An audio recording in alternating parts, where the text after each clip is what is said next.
চীন এবং ইরানকে আমি অনেক পছন্দ করি, কারণ এরা রিভার্স ইঞ্জিনিয়ারিংয়ে অনেক এক্সপার্ট।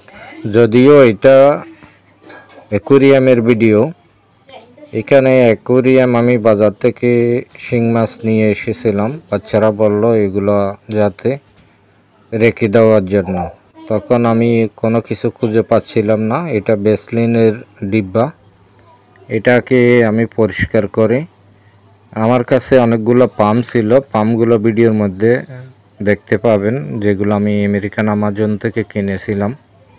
এগুলোরও রিভার্স ইঞ্জিনিয়ারিং আছে, কারণ আপনারা তো ভিডিও দেখেন না, এই জন্য প্রথমেই বলতেছি।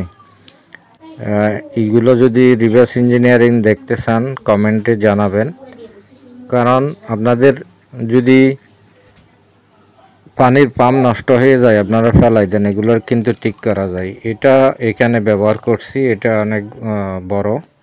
এটা হলো দ্বিতীয়টা, এটা মিডিয়াম, এটা হলো একবারে ছোট। এটা অনেক জনপ্রিয়, সবাই বিভিন্ন প্রজেক্টে ব্যবহার করে। এটাকে আমি ঠিক করব। এগুলো আসলে নষ্ট হয় না, এটা নষ্ট হয়ে গেছে।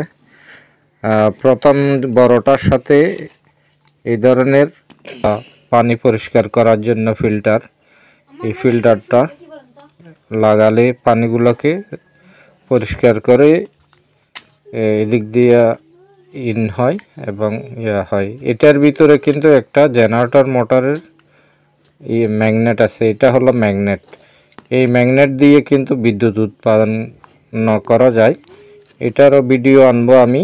এটা আরেকটা জেনারেটর মোটর, এটা হলো ছোট্ট জেনারেটর মোটর।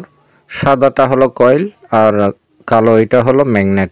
এটা যখন কয়েলের মাঝখানে ঘুরে তখন বিদ্যুৎ উৎপন্ন হয়। তবে এটার কানেক্টর এটা অনেক ছোট, এটাতে আমি একটা কানেক্টর বানাবো। দেখেন এটা হাতে ঘুরাচ্ছি, এদিকে লাইট জ্বলতেছে। এটা নিয়ে আমি একটা ভিডিও বানাবো। আর একটা টিপস দিচ্ছি, যেটা ভ্যাসলিনের ডিব্বা যেটা আমি ব্যবহার করছিলাম, এটার স্টিকার ওঠানোর পরে এখানে স্বচ্ছ সাদা একটা স্টিকারের দাগ ছিল। এটা ওঠানোর জন্য আপনার যে কোনো অয়েল ব্যবহার করলে এটা উঠে যায়। ঠিক আছে, ভালো থাকবেন। এই ধরনের আরও টিপস পাওয়ার জন্য আমার সাথেই থাকবেন। ধন্যবাদ।